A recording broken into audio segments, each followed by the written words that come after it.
Evening friends, आज के update कुछ इस प्रकार से। आज हम सबसे पहले शुरुआत करेंगे म्यांमार से। म्यांमार बीते 4 साल से गृह युद्ध से जूझ रहा है। म्यांमार में झुंडा करने वाले सैन्य शासक और विद्रोही गुट आमने सामने हैं। म्यांमार में चुनाव में धांधली का आरोप लगाकर सेना ने आंग सान सूकी की सरकार का तख्तापलट किया था।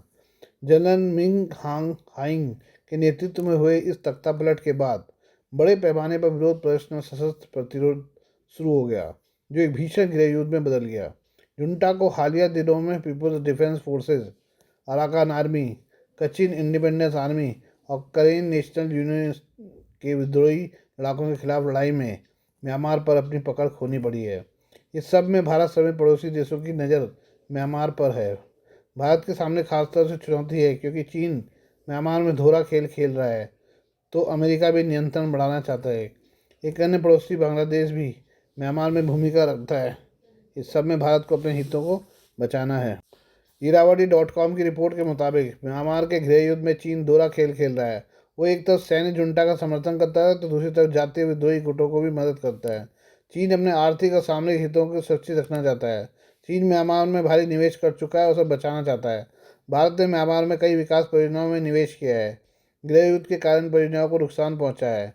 भारत की म्यांमार में कालाधन multi modal transit transport project, Bharat Myanmar Thailand त्रिपक्षीय राजमार्ग जैसी परियोजना है। इसके अलावा सीमा सुरक्षा के मुद्दे भी भारत के लिए चिंता का विषय हैं। अमेरिका दक्षिण एशिया में अपना प्रभाव बढ़ाना चाहता है। अमेरिका म्यांमार और बांग्लादेश में अपनी पसंद के शासन स्थापित करना चाहता है और चीन के बढ़ते प्रभाव को रोकना चाहता है।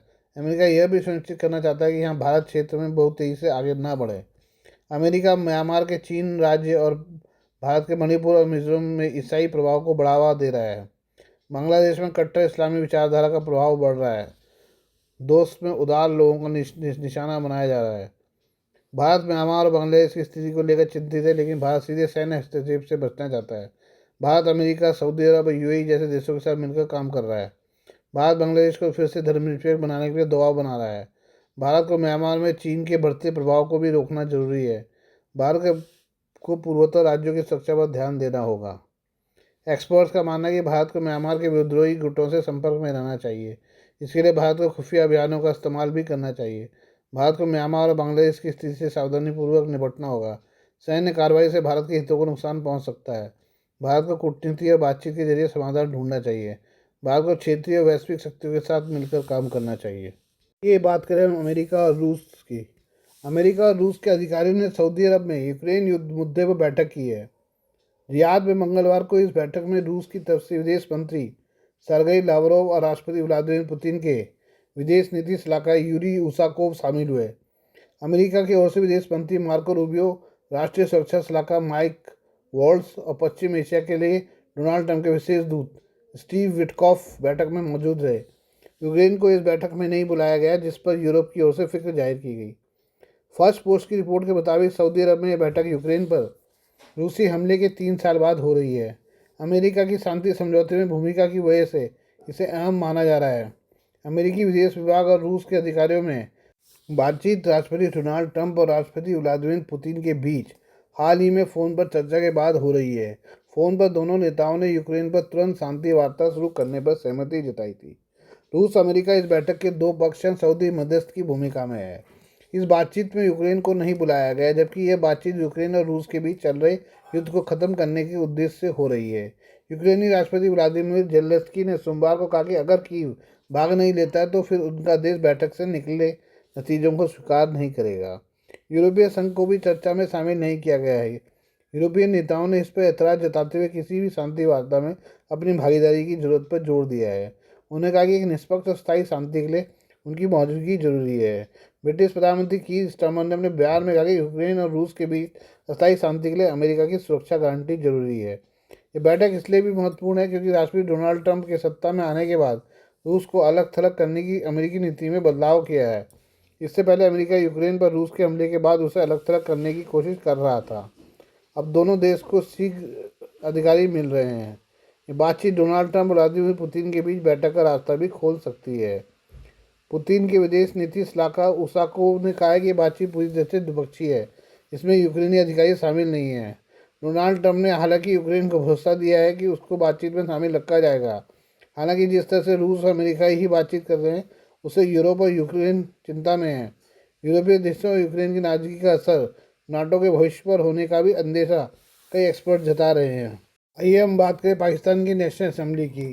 पाकिस्तान की नेशनल असेंबली संसद के सदस्य मौलाना फजलुर रहमान ने कहा कि उनका देश एक बार फिर से टूट सकता है। उन्होंने कहा कि बलूचिस्तान प्रांत के एक हिस्से में पाकिस्तान से लोग खुश नहीं हैं। ये इलाका अलग होने का फैसला लेकर एक बार फिर 1971 जैसी स्थिति पैदा कर सकते हैं जब पाकिस्तान टूट गया था, बांग्लादेश बना था।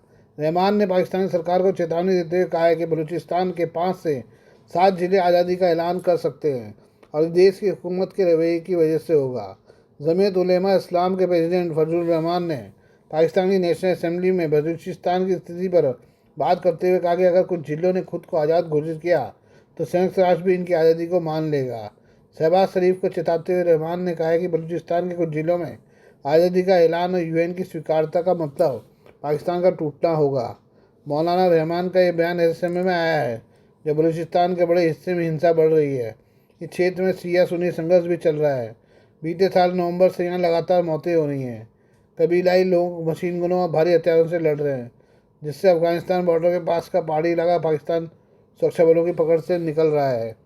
बलूचिस्तान क्षेत्रफल के हिसाब से पाकिस्तान का सबसे बड़ा प्रांत है, लेकिन यहाँ देश की 2% आबादी ही रहती है। बलूचिस्तान में लंबे समय से विद्रोह चल रहा है। जातीय बलूच अलगाववादी अधिक स्वायत्तता और क्षेत्र के समृद्ध प्राकृतिक संसाधनों पर नियंत्रण चाहते हैं। बलूच कार्यकर्ताओं और नागरिकों के जबरन गायब होने और गैर कानूनी हिरासत में ले जाने के आरोप पाकिस्तानी सेना पर लगते रहे हैं। बलूचिस्तान और पाकिस्तान सरकार के बीच अविश्वास को चीनी प्रोजेक्ट ने बढ़ा दिया है। स्थानीय समुदायों का आरोप है कि बलूचिस्तान के संसाधनों का इस्तेमाल पंजाब और सिंध के पाकिस्तानी हिस्सों में विकास कार्यों के लिए किया जाता है। पाकिस्तान पर नज़र रखने वाले एक्सपर्ट्स का कहना है कि मौलाना रहमान की चेतावनी पाकिस्तान सरकार के लिए गंभीर संकेत है। बलूचिस्तान में बढ़ती हिंसा और अलगाववादी भावना को अगर गंभीरता से नहीं लिया जाता तो पाकिस्तान में स्थिति बिगड़ सकती है। बलूचिस्तान की आज़ादी की मांग से पाकिस्तान की एकता और अखंडता को खतरा पैदा हो सकता है। पाकिस्तान सरकार इस चुनौती से ठीक से नहीं निपटती है तो 1971 की तरह देश फिर टूट सकता है। आइए हम बात करें ब्रिटेन की। ब्रिटेन में चीन के नए दूतावास को लेकर लंदन में विरोध प्रदर्शन तेज हो गया है। हजारों लोग इसके स्थानांतरण के खिलाफ सड़कों पर उतर आए हैं। प्रदर्शनकारियों का कहना है कि यह विशाल दूतावास मानवाधिकारों और सुरक्षा को लेकर गंभीर चिंताएं पैदा कर सकता है। चीन कई वर्षों से अपने दूतावास को लंदन के ऐतिहासिक स्थल टावर ऑफ लंदन के पास स्थानांतरित करने की कोशिश कर रहा है। यदि इसे मंजूरी मिलती है तो यह यूरोप में सबसे बड़ा चीनी दूतावास होगा। फिलहाल यह दूतावास मैरिलेबोन जैसे पॉश इलाके में स्थित है, लेकिन इसे स्थानांतरित करने की योजना पर लोग नाराज हैं। ब्रिटेन के छाया मंत्री और विपक्ष की कंजर्वेटिव पार्टी के सांसद उन सैकड़ों प्रदर्शनकारियों में शामिल रहे जो पूर्वी लंदन में चीन के तथाकथित विशाल दूतावास के प्रस्तावित स्थल पर एकत्रित हुए। छाया न्याय मंत्री रॉबर्ट जेनरिक, छाया सुरक्षा मंत्री टॉम मुथगेट और पूर्व टोरी नेता इयान इंकन स्मिथ शनिवार को टावर ऑफ लंदन के पास ऐतिहासिक रॉयल मीट कोर्ट स्थल पर हांगकांग वासियों, उइगरों और तिब्बतियों का प्रतिनिधित्व करने वाले समूह के साथ शामिल हुए। छाया मंत्री विपक्ष के सदस्य होते हैं जो सरकार के काम की निगरानी करते हैं। ब्रिटेन की मीडिया में आई खबरों के अनुसार प्रदर्शनकारी एक बहुत बड़े नए दूतावास के खिलाफ अपना विरोध दर्ज कराना चाहते थे, जिसके बारे में उन्हें डर है कि अगर इसे यूरोप में चीन के सबसे बड़े राजनयिक मिशनों में से एक के रूप में आगे बढ़ने की अनुमति दी गई तो इसका इस्तेमाल जासूसी केंद्र के रूप में किया जा सकता है। जेनरिक ने प्रदर्शनकारियों को संबोधित करते हुए कहा, हम नहीं चाहते कि हमारे पीछे स्थित यह ऐतिहासिक इमारत टावर ऑफ लंदन के पीछे चीनी कम्युनिस्ट पार्टी का एक बड़ा दूतावास बन जाए। पूर्व आवास मंत्री ने कहा, यह गलत स्थान है, यह गलत प्रक्रिया है और हमारे देश की राष्ट्रीय सुरक्षा के लिए ठीक नहीं है। आइए हम बात करें टेस्ला की। सूत्रों के अनुसार टेस्ला ने भारत में अपने 2 शोरूम खोलने के लिए दिल्ली और मुंबई शहरों में स्थानों का चयन किया है। ये कदम कंपनी के उन लंबे समय से स्थगित योजनाओं की ओर बढ़ने का संकेत है जिनके तहत वह भारत में अपनी इलेक्ट्रॉनिक कारों की बिक्री शुरू करना चाहती है। ये जानकारी इस मामले में परिचित सूत्रों ने दी है। भारत में इलेक्ट्रिक कार बिक्री की शुरुआत के लिए टेस्ला ने चुने स्थान। टेस्ला ने 2022 में भारत में प्रवेश के लिए अपनी योजनाओं को कुछ समय के लिए रोक दिया था, लेकिन अब कंपनी ने इस दिशा में काम करना शुरू कर दिया है। टेस्ला के लिए भारत दुनिया का तीसरा सबसे बड़ा ऑटो बाजार है। प्रधानमंत्री मोदी से मुलाकात के बाद हुई प्रगति। भारतीय प्रधानमंत्री नरेंद्र मोदी ने पिछले सप्ताह अमेरिका में टेस्ला के सीईओ एलन मस्क से मुलाकात की थी, जिसमें उन्होंने स्पेस, मोबिलिटी और तकनीकी मुद्दों पर चर्चा की।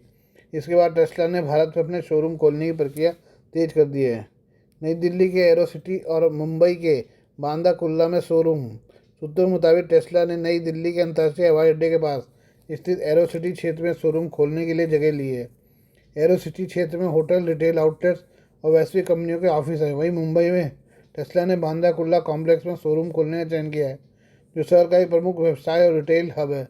दोनों शोरूम लगभग 5,000 वर्ग फीट के आकार के होंगे। टेस्ला की योजना ईवीज बेचने की है। टेस्ला के इन शोरूमों के खुलने की तारीख अभी तय नहीं की गई है, लेकिन कंपनी की योजना भारत में आयातित इलेक्ट्रिक वाहनों की बिक्री शुरू करने की है। ये शोरूम केवल बिक्री के लिए होंगे, सर्विस सेंटर नहीं होंगे। टेस्ला इन शोरूमों को खुद ऑपरेट करेगी। भारत में नौकरी के अवसर। टेस्ला ने इन सप्ताह भारत में 13 मध्य स्तरीय पदों के लिए नौकरियों की घोषणा की है, जिनमें कुछ स्टोर और कस्टमर रिलेशनशिप मैनेजर शामिल हैं। भारत में उच्च आयात शुल्क पर मस्क की आलोचना। एलोन मस्क ने भारत में इलेक्ट्रॉनिक वाहनों पर करीब 100% आयात शुल्क की आलोचना की है। टेस्ला ने कई बार इस शुल्क को कम करने की अपील की है, लेकिन स्थानीय वाहन निर्माताओं ने इसका विरोध किया है, कि उन्हें लगता है कि टेस्ला का भारत में प्रवेश उनके खुद की ईवी योजनाओं को प्रभावित कर सकता है। पिछले सप्ताह अमेरिकी राष्ट्रपति डोनाल्ड ट्रंप ने भी भारत के कारों पर उच्च शुल्क की आलोचना की थी, लेकिन उन्हें प्रधानमंत्री के साथ मिलकर जल्द एक व्यापार समझौते पर काम करने और शुल्क विवाद को सुलझाने पर सहमति जताई थी। Please do like, share and subscribe this channel of my news, views and analysis by Prakash.